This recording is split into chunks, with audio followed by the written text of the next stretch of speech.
Ya estamos con Ignacio Liendo para hablar de lo que está dejando la política en Córdoba y en Argentina, ¿no? Pero decíamos, pensábamos que ya habíamos terminado con la novela, empezábamos con la película de las elecciones, la carrera de las elecciones, y faltaba un capítulo más, este de la impugnación de Yarlora. Efectivamente, Silvia, ¿cómo estás? La película comenzó la semana pasada, pero le quedaba un capítulo a la novela, claro, la precuela, como se dice ahora, que era previsible la judicialización de la candidatura de Martín Yarlora, porque todo el mundo sabe, como lo decía recién Néstor, fue el intendente de San Francisco, proviene de la política del interior, pero claramente Martín siempre estuvo fuertemente relacionado al gobierno provincial en distintas funciones, como ministro, vicegobernador, ministro, diputado, y bueno, ahí hay una judicialización por la discusión entre la residencia efectiva y los papeles, o sea, la demostración de que tiene domicilio en Córdoba.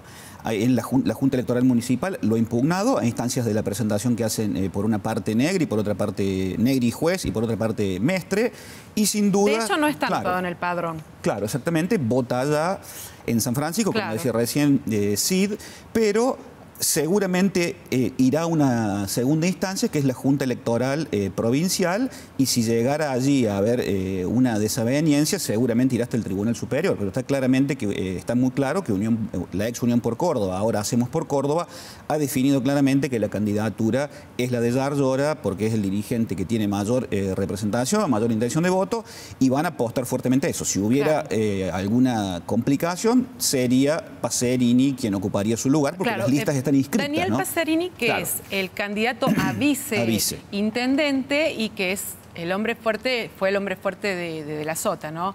Exactamente. Un hombre muy de la sotista. Pero pensábamos, si esta novela tenía este capítulo, a lo mejor se vienen otros más, porque pensábamos, si desde Hacemos por Córdoba quieren darle pelea a los que han impugnado la candidatura de Yarlora, por ahí empiezan a decir, bueno, y Luis Juez, que estuvo 2 años en Ecuador, y Rodrigo de Loredo, que titular de ARSAT, estuvo en Buenos Aires 2 años. Claro, mira, es el drama de fondo de la política argentina, que está siempre sujeta a judicialización. Claro. No pueden resolverse las cuestiones desde el punto de vista político, desde el punto de vista de los acuerdos. Se cumplieron ayer o en estos días 10 años de la muerte de Alfonsín, ese gran constructor de acuerdo. Bueno, después de Alfonsín, la política pasó a judicializarse en todos los planos, a nivel nacional, provincial y municipal, y acá estás viendo otro capítulo de esta cuestión.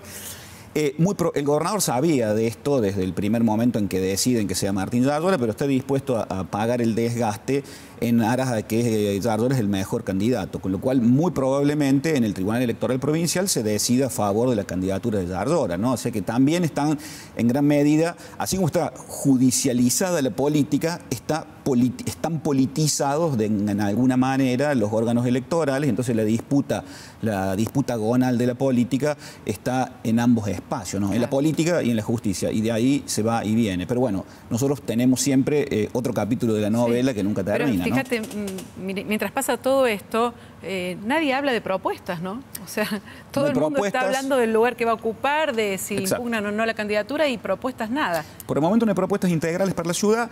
Acá hay una hegemonía muy clara del gobernador, que es la principal propuesta del gobernador es el mismo y la impresionante cantidad de obras que ha desarrollado el gobierno de la provincia en los últimos 4 años, dentro de ellas el Congreso de la Lengua que acaba de terminar, como algo blando pero muy impactante, la inauguración de la circunvalación, también muy impactante, los gasoductos troncales. O sea, la campaña de Schiaretti está concentrada en la gestión pública de los últimos 4 años y la proyección que tiene Juan Schiaretti desde ese lugar hacia otros 4 años y, como hablábamos la semana pasada, hacia la política nacional. Claro. Eso por un lado. Y lo que se va a hacer desde allí es traccionar a Yarlora hacia arriba, empujar hacia arriba, si vale la figura, de modo tal de ganar el 12 de mayo. Pero después todavía no se conocen las propuestas concretas para la ciudad, que vos sabés muy bien que tiene una serie de déficit muy importante. Y ahí tenés otro problema, que es cómo va a ser, por ejemplo, el candidato a intendente de la Unión Cívica Radical, para, claro, para diferenciarse de Ramón Mestre, que es el actual intendente, ¿no? O sea, ¿cómo va a ser de Loredo para diferenciar su campaña del actual intendente, siendo que tiene que evitar ser crítico, pero al mismo tiempo ser crítico y a partir de allí generar propuestas? Y no se conocen todavía. ¿Cómo hablar de la famosa, viste, que todos los que llegan a ser candidatos dicen, bueno, la herencia recibida? La pesada herencia. ¿Cómo va a ser? Si está dentro del mismo partido de la persona que va a dejar la intendencia. ¿Cómo se va a gestionar la pesada herencia? Bueno, mira, acá lo que se recomienda siempre en estos casos es que haya la dosis justa de continuidad y la dosis justa de cambio, y lo que regula esa cuestión es cómo se comunica, cómo se lo dice, y que sean propuestas efectivamente realizables y que conecten con las necesidades y los problemas de la gente. Ese es el desafío que todavía no está planteado. Esperemos a ver... Estamos a un mes y medio de las elecciones a gobernador intendente, ¿no? Exacto. ¿Y qué lectura se puede hacer con la reelección de Gloria Pereira en Villa Dolores? Bueno, eso es un dato muy interesante de la política de Tras la Sierra en particular, pero sobre todo de la política provincial, porque ahí triunfa un partido vecinalista. La trayectoria de Gloria Pereira es interesantísima, sobre todo si vos la pones en perspectiva de su padre, el histórico dirigente que fue varias veces intendente de Villa Dolores, que primero fue radical, después fue radical K. Se fusionaba siempre, ¿no? Exactamente, iba generando una metamorfosis muy interesante hasta que terminó recalando en Hacemos por Córdoba, ¿no?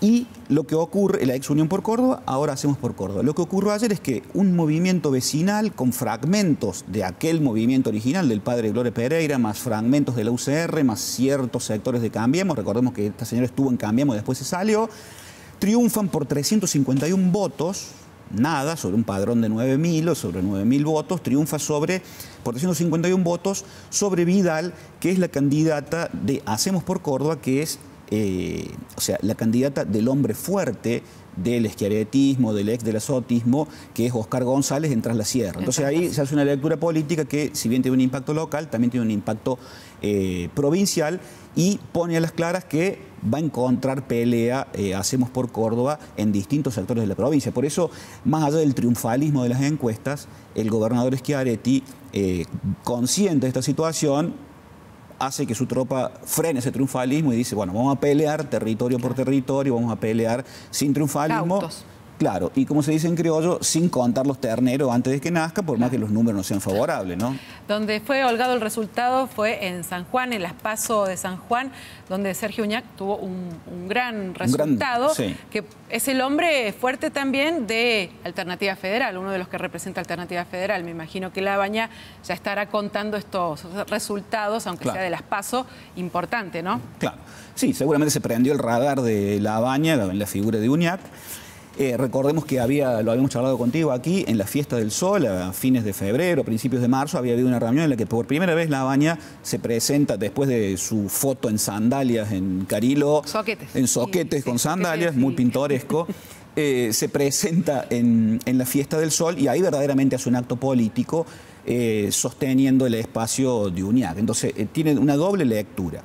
Primero, que Uñac es un hombre, es el delfín de Gioja. Gioja es uno de los que dirige el Partido Justicialista, y todos recordemos, históricamente, y todos recordemos su ascendencia kirchnerista, ¿no? Eso por una parte. Y por otra parte, Labaña, con lo cual muchos están haciendo la lectura de que lo que ha representado el triunfo de Uñac marca dos rumbos. Uno, que en la provincia firmemente va a ganar Uñac, porque esto ha funcionado como una encuesta, que es muy clara en sus guarismos, y otros hablan de unidad a nivel nacional de un sector más amplio del PJ y del kirchnerismo. Eso es lo que está ocurriendo, esa es la lectura que se está haciendo, y es más, y muchos se animan a arriesgar, de nuevo haciendo futurología, que estos podrían ser los números a nivel nacional, si uno hiciera una proyección respecto de cómo sería la elección a presidente si verdaderamente hubiera una unidad, considerando la crisis en la que está, la crisis de credibilidad que tiene el gobierno de Cambiemos y del presidente Macri, con lo cual están todos los focos puestos en San Juan,